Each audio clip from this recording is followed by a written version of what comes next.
Hi! I watched Lovers of the Red Sky, and here's my review.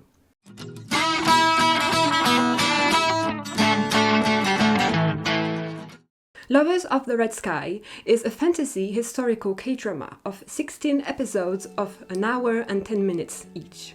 Two people became linked by fate as they both were born exactly at the same time as a huge, powerful, and bad demon was sealed away. Fate makes them meet again in their childhood and separate again on a very important day. Many years later, we encounter Chongi, who became a very talented painter. One day, while she's running away from some thugs, she gets to meet kind of some mysterious astrologer who she thinks might be the little boy from her childhood, Haram. From this point on, their intertwined fate gets set back into motion as a terrible threat is threatening the kingdom and secrets from the past are unveiled. Alright, so first, right off the bat, I want to mention how refreshing it felt to have such a first episode. The first episode is more like an introductory episode, and it's usually what you see in these dramas as form of flashbacks. But in this drama, they do it all in the first episode, and I really liked that. A few dramas do it, but I think it's quite rare still, so I was really glad for that. And actually, after watching the first episode, I wouldn't have minded if it continued on with the kids.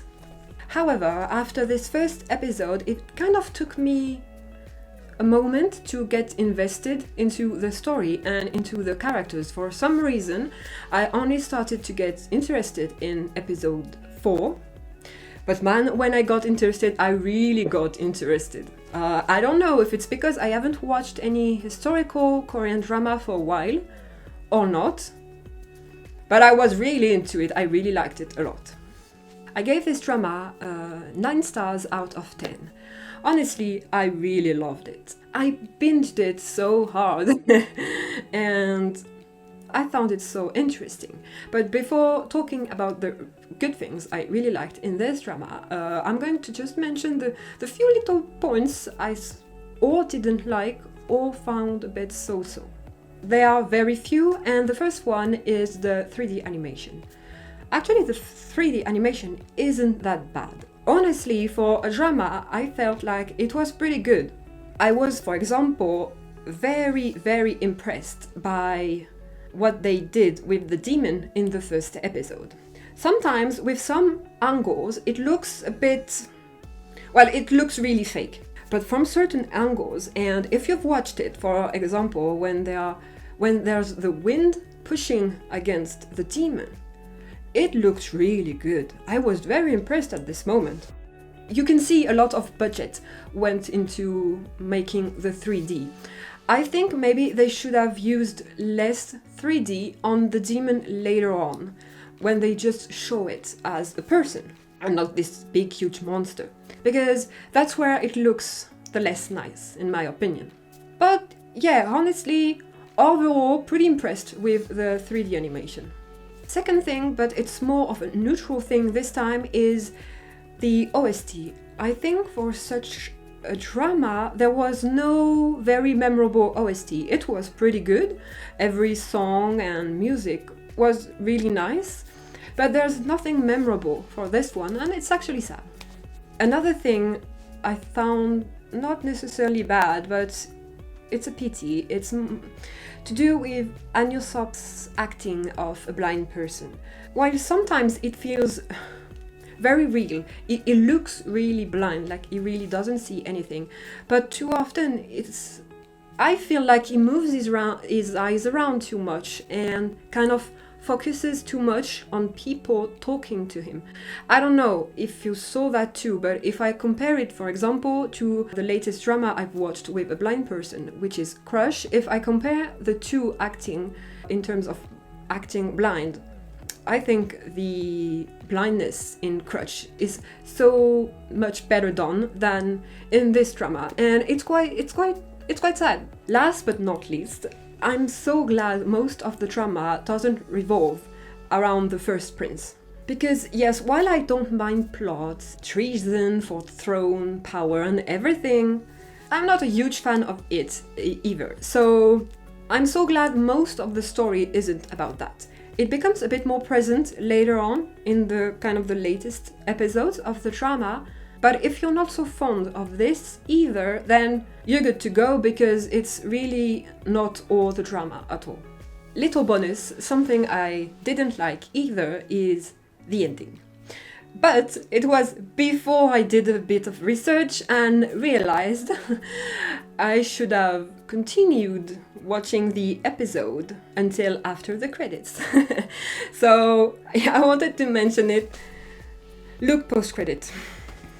Now for the good things that I like, I'm first going to mention two things I actually really liked, but are kind of details or more superficial things. So first is the pink eyes of An Yosop in this drama. Really pretty. For some reason I thought it was going to be red, but I loved it this color, and I can't believe she was the first one to tell him so. His eyes are beautiful. Second thing is the presence in this drama of actor Kim Kwang-kyu, if I say it correctly. This actor, I think I always like him when I see him in a drama, and this time around isn't an exception. I really like this actor, and I think he does a very good job in this drama too, so that's my second little point. Like I said, I really liked that most of the story didn't revolve around the first prince, and mostly actually on the fantasy side and the painting side of the whole story. Honestly, I found the painting side so interesting, and honestly, you could give me a whole drama just about this, the painting contests, and these kind of things. I would love it.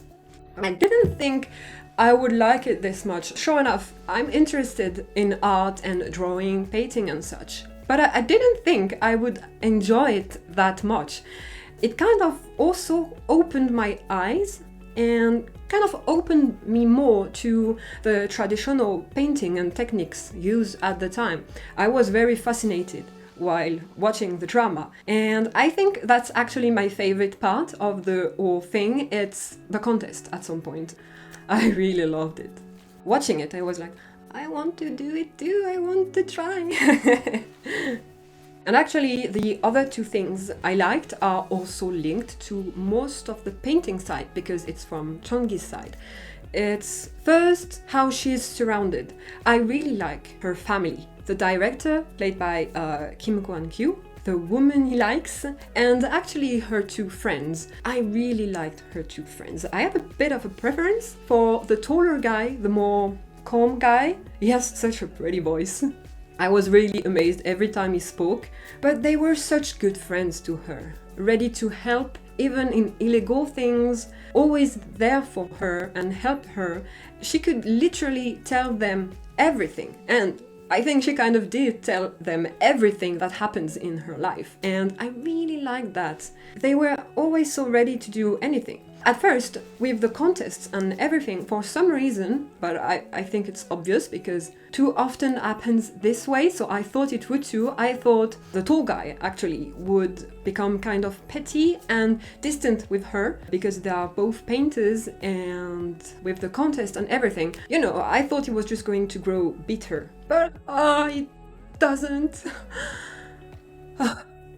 I don't know, I really loved their friendship so much, and I wish we could have more of these kind of friendships in Dramaland. Last, I really liked how she was not depicted as too stupid. She kind of make choices for herself, and actually she once did something I was like, no girl, that's a real mistake, don't do it, listen to what other people are saying and don't do it. But what she did helped the situation instead of making it worse. So then I was like, okay, in theory doing what you did is a mistake, but you did well doing it in the end. So, but the example I want to use, I'm going to have a tiny spoil part here, so skip to the next part.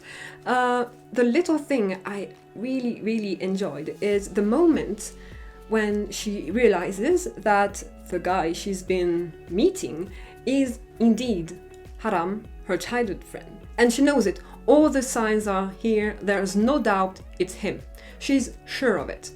But, he kind of walks back and he's like, no, I'm not. I know, I kissed you and the mood and everything. But no, it's not me. Anyone in their right mind wouldn't believe him. Sometimes when you're really sure of something, you can't just leave it. It's not because someone comes and tell you, no, that's wrong, that you're going to change your opinion. It doesn't work like that, especially when you're truly certain of something. He tells her, no, I'm not.